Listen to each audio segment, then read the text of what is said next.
everybody knows that the mental and physical health of children is suffering. They need to be in school, they need to be mixing, they need to be learning. Some will have lost a year's education. It'll have been disrupted over this incredible span. And we initially thought it would only be the 1 year's worth of people who would miss exams. Now it's going to be this lot are going to sit the exams they would have normally sat, GCSEs and A-levels. Yeah. Of course, those who would be doing their first year of GCSEs and A-levels aren't next year going to be sitting the exams that they would have normally. This is a crisis now. You've got to just put the government effort into how you can get schools, or some schools, maybe it's primary schools, not secondary schools, because Public Health England say primary schools don't appear to pass on the virus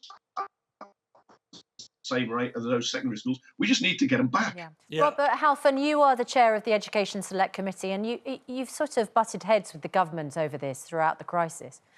Because the fact of the matter is, it's really hard for parents. It's absolutely devastating for children. I mean, particularly those who don't have access to online learning. How on earth they are supposed to make up a year of education, I have no idea. Hopefully you have a better one. But at the same time, infections, although they're coming down, are still high. Hospitalizations not coming down at the rate we'd want them to. Deaths still, even, you know, they're coming down, but they're still high. Vaccination questions over, how much protection it gives us all. What are the ways that we can open schools and reassure communities that it's OK to reopen the schools without suddenly seeing a surge in infections?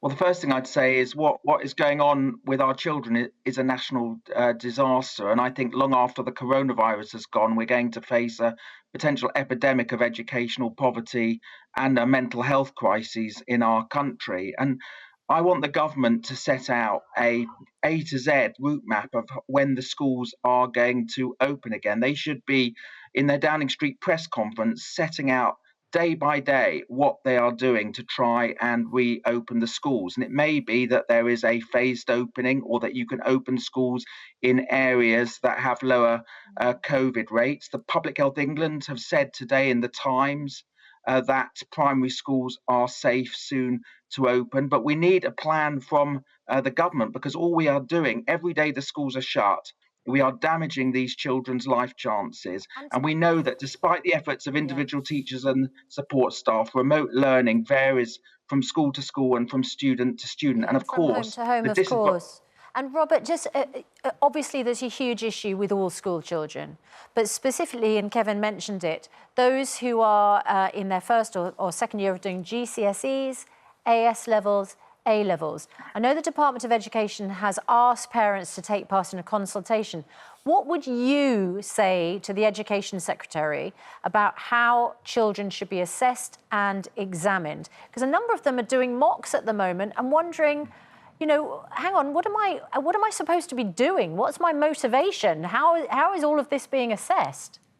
Well, originally, I'd hoped that at least some exams in core subjects could take place, but this is unlikely because of the extent of school closures and the disruption of learning. So I think there will have to be centre-assessed grades, but with independent assessors providing a check and balance, moderating the grades, but human ones, not algorithms.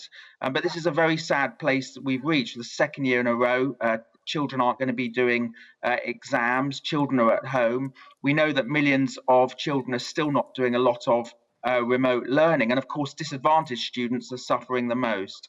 Yeah. Andrew, this is all a right mess, isn't it? And I feel like it's been a mess from the very start of this pandemic, that we as a country have simply never got on top of this virus. And we can now directly look at many other countries which did and pursued a completely different strategy.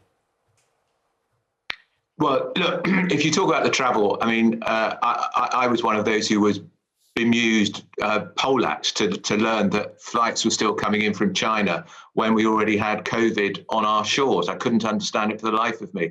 I think we're different to countries like New Zealand, as Alex was saying earlier, because we are a hub. People come to Britain for a weekend, they come for an afternoon, they come for business meetings, they come shopping. You can understand in one sense why the government did not close the borders. We are an international country. We were trying to keep the economy ticking over, trying to keep the economy going. But we've long moved on from that. Let me jump in there. Let me put a difficult question.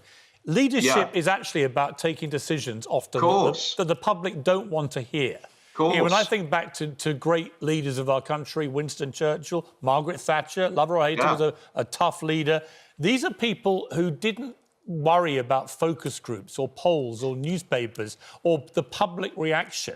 They would do instinctively what they felt was the right thing to do. Didn't always get it right, obviously.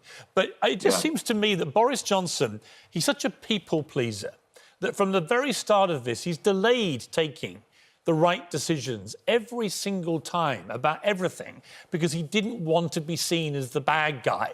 When actually what we needed, the moment this blew up in late January, early February, was the big, bad, tough guy running the country saying, sorry, this is going to hurt, this is what we're going to do. And I'm struck by one thing about New Zealand. Jacinda Ardern, the Prime Minister there, they didn't start with the strategy they ended up with, but they looked at what was happening in the Asian countries and they actually sent their team to some of these countries, like South Korea and others. They took advice from the Asian countries who were responding to this very differently to European countries, and they changed their strategy. We didn't do that, and we've carried on playing catch-up and whack-a-mole with this virus, and we're ending up in the worst of all worlds, aren't we?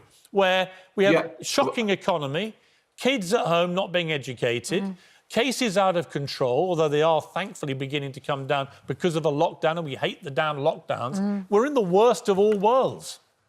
Look, it's horrendous. There's no way to gild this. But the government was trying at the same time as trying to protect the nation's health. It was trying to not completely shut the economy down overnight. Now, we hope that the economy is going to bounce back at some point. But while we're in lockdown, the economy is dying 1,000 deaths. You know whose economy is not, Andrew?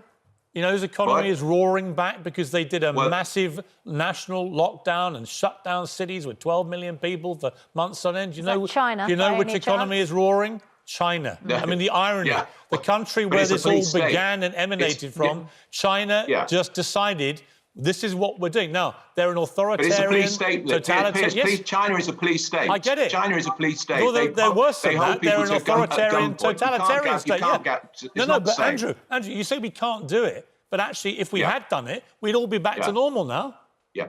But we're not China, and we're not a police state, and we thank God for that. We don't. You know, China is carrying out genocide in parts of its country at the moment. I don't think we should compare. But that's got nothing to do with how they handle this virus on the world. The handling of the pandemic. I think he means that they rule sometimes by fear, and that can be pretty. I'm not defending China one iota. What I'm saying is, actually, that very authoritarian way of handling a pandemic has actually turned out, whether we like the country or not, or the terrible record on human rights that China has, and so on.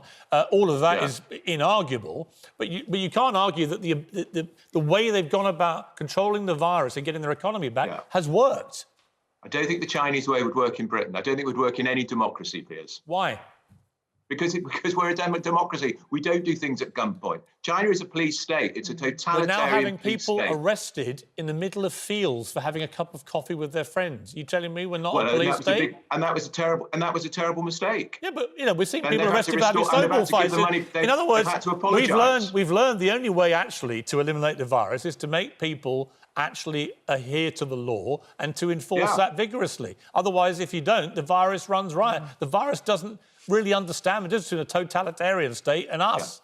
But it seems all the Western democracies, led by the UK and US, have lost control of the virus. I don't know if you've all seen the front... But I don't believe the Chinese figures on how many people have died there. I don't believe a word that comes out of the Chinese state. I don't know if you've all